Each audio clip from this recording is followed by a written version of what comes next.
Southerlies, sunshine and a cyclone. Hello, I'm Philip Duncan. Thank you for joining us.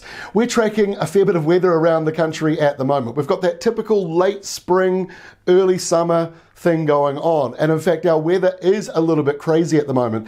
We've got a cooler change coming on Friday. That's going to drop temperatures nationwide. For the north of the country, goodbye to the humidity, hello to better sleeps. For the South Island, it might be time to actually get the heater back out because some of you are going to get a frost overnight Friday.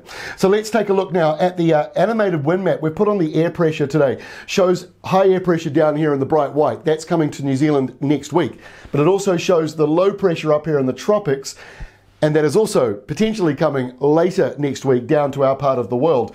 And around New Zealand right now, there is a bit of low pressure pushing through. We've got more low pressure coming in for Friday, and that is where we start. So we've got this small low pressure system off the east coast with the high out here near Hobart and the low out here near Dunedin. The squash zone of southerly winds is in here.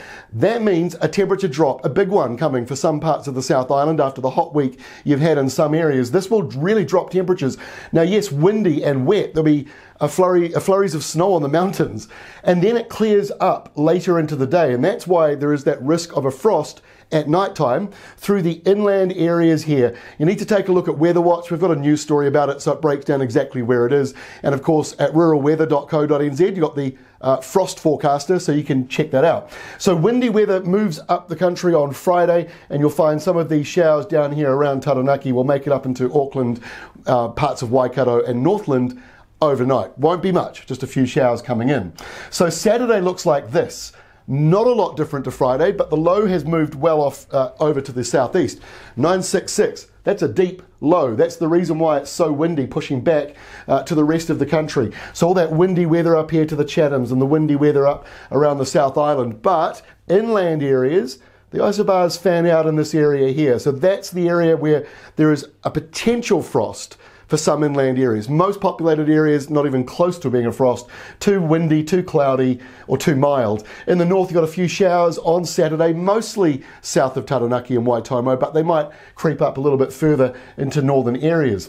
All right, let's go to Sunday. So that big high we were talking about, there it is, moving closer to us. Our tropical low up here to the north, near to northeast of Vanuatu, northwest of Fiji, which is here. So this is the zone where we think that storm will form. But as you can see, there is another low forming, and yes, they're connected. So this has got moisture-rich tropical air feeding into this low. So a heads up for Brisbane and coastal Queensland, you've got some serious rain and wind on the way. So in New Zealand, not so much on Sunday, it's a pretty quiet day. Monday, there's that storm coming into Brisbane and Queensland. So that's quite a serious little system that'll be pumping in some heavy rain, gale force winds and dangerous seas. And by the way, it spreads down to Sydney with those strong winds and patchy sort of wet weather. Whether or not Sydney gets a lot of rain or not, right on the edge, right on that borderline. And there is the storm forming up in the tropics. High pressure is moving into New Zealand though, so you'll actually get a bit of an easterly at the top of the country, a bit of a southerly coming into Wellington, and further to the south, light winds. Take a look at Tuesday's setup. Look at that, right over the top of New Zealand. It's settled, it's calm. You might even be getting those sea breezes and lake breezes developing, and the storm up here still forming, while the other one down around the New South Wales, Queensland state line starting to fall apart. And our final map for Wednesday next week shows more of those La Nina rains out over Sydney, New South Wales and some parts of southern Queensland, and then you go over to New Zealand. Calm, high pressure, nothing to talk about. Why is Philip talking so much about Australia and the tropics?